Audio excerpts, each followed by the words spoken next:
발표 시작하도록 하겠습니다. 저는 유아교육과 3학년 이미성이라고 합니다. 제가 PPT 첫 메인 화면을 공무원증과 글귀로 준비한 이유는 제가 공부를 시작할 때 발견한 글귀인데 제 마음에 너무 와닿기도 하고 제가 이 글을 보면서 이 글과 사진을 같이 보면서 동기부여를 얻기 위해서 했던 사진과 글인데 이거를 첫 메인으로 고르게 되었습니다. 제 발표는 제가 공부를 하기 위해서 어떤 걸 준비했는지, 또 어떤 공부법을 사용했는지, 그 결과가 어떻게 되었는지 순으로 발표를 하도록 하겠습니다. 먼저는 제가 임용을 준비하기에 앞서서 교수님께서도 인스타에 보면은 많은 정보를 얻을 수 있고 실제로 한 분의 그 공부 인스타를 보여주셨는데 저도 이렇게 기록을 남겨야겠다 싶기도 하고 더 많은 공부법을 얻고 이번 달에는 어떤 공부를 해야 되고 몇 월부터 몇 월은 어떤 공부를 해야 되는지 흐름을 잡기 위해서 먼저 인스타를 가입하게 되었고 또 임용 카페를 가입해서 거기에서 또 많은 정보를 얻을 수 있었습니다.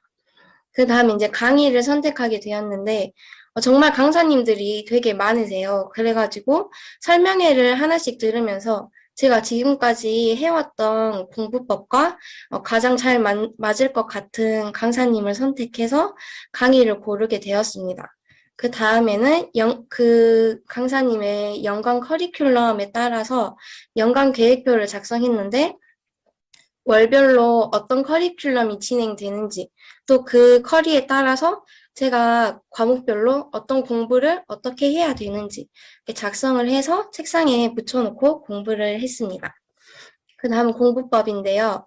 먼저는 임용은 합격하신 분들이 상당히 많고 다양한 케이스의 사람들이 정말 많아서 일단 저는 초수생이고 학교를 다니고 있는 재학생이기 때문에 제 지역에 있는 선생님들 또는 초수나 재학생 위주의 선생님들의 합격 수기를 정말 많이 읽었어요.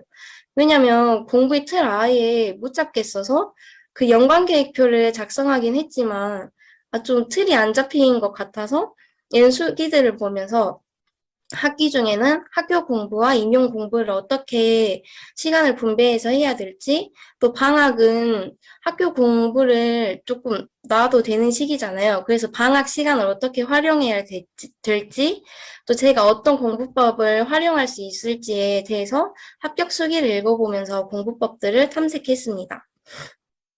그 다음엔 그 공부법들을 다양한 거를 제가 많이 해봤는데, 처음에 한 개념 정리는 너무 보여주기 식의 공부가 되는 것 같고, 나를 위한 공부가 아닌 것 같아서 하다가 중간에 안 하게 됐고, 또 빈칸 뚫기와 마인드맵은 시간이 너무 오래 걸려서 제가 시험 당일까지 이 공부법을 진행할 수가 없겠더라고요.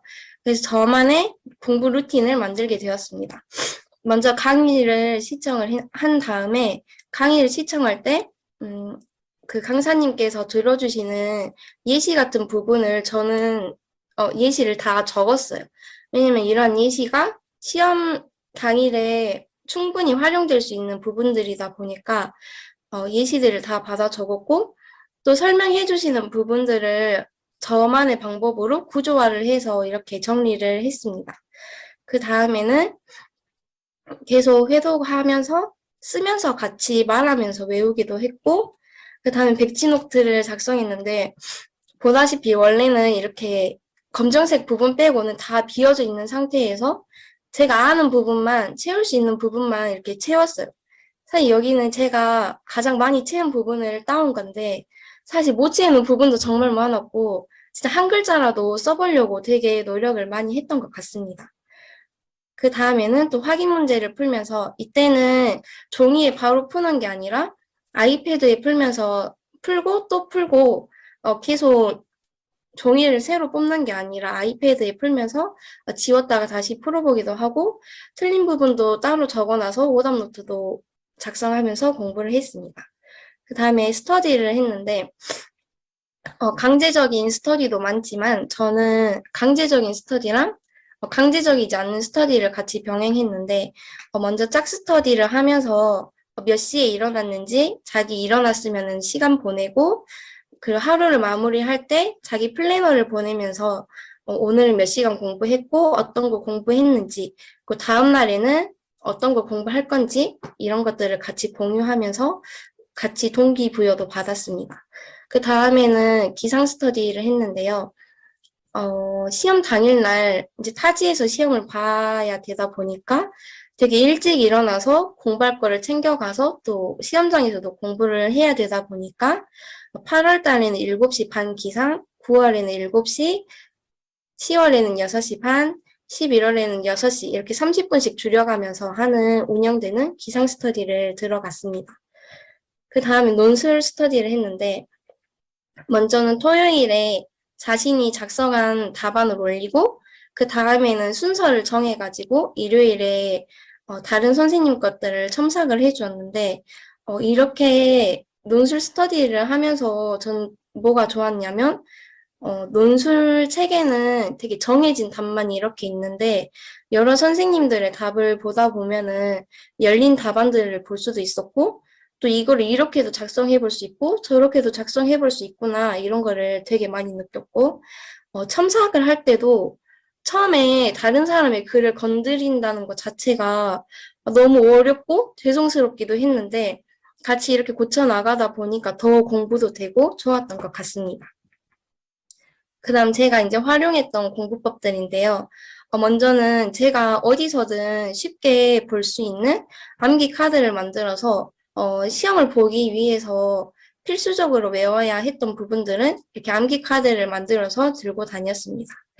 잘 안 외워지는 부분들은 포스트잇을 작성해서 진짜 책상 한쪽에 다 붙여놓고 수시로 읽어보는 습관을 길렀는데 이거는 되게 추천해드리고 싶어요. 왜냐면은 문득문득 생각이 안 나는 게 있으면은 책상 앞에 있는 것을 바로 보고 다시금 떠올릴 수 있기 때문에 되게 좋았던 공부 방법 중에 하나였습니다.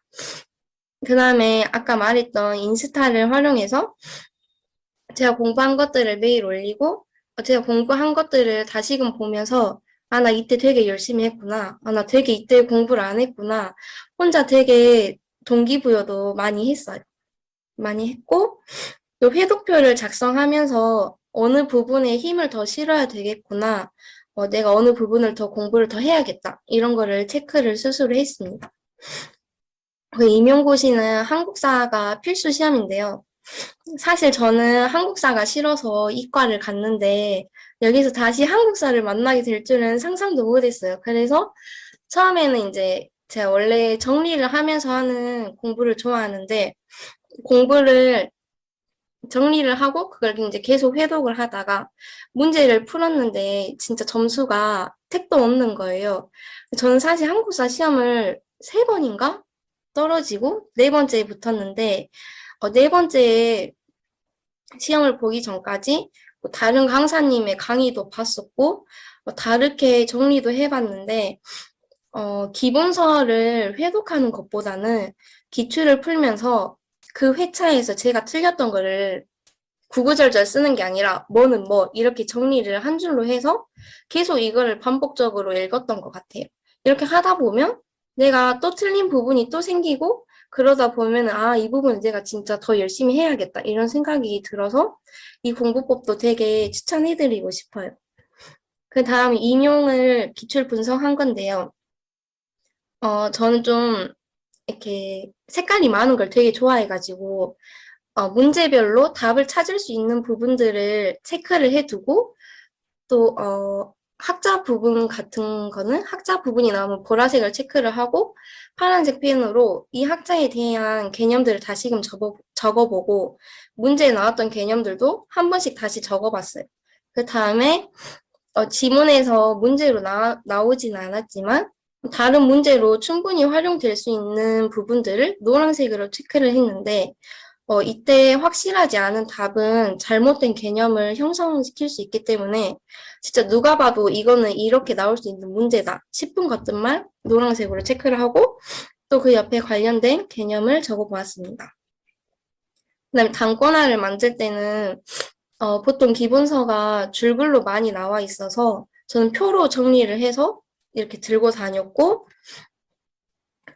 또 이렇게 요약 정리된 책에 부족한 부분들을 제가 좀 더 추가해서 적어 놓기도 했습니다. 이렇게 해서 부족하긴 했지만, 그래도 문제를 다 풀고 나서 당일날 문제를 다 풀고 나서 한 번 더 검토하면서 제가 답을 한 번 더 수정할 수 있었고, 논술 같은 경우도 생각보다 막히지 않고 잘 써져가지고 스터디 덕을 되게 많이 봐서 한 10분 정도 남겨놓고 시험을 마무리했고, 시험 답도 사실 제가 빈칸으로 많이 낼 줄 알았는데, 근데 세 문제 빼고는 그게 답이 아닐지언정 답을 작성해서 냈습니다. 지금까지 제 발표를 들어주셔서 감사합니다.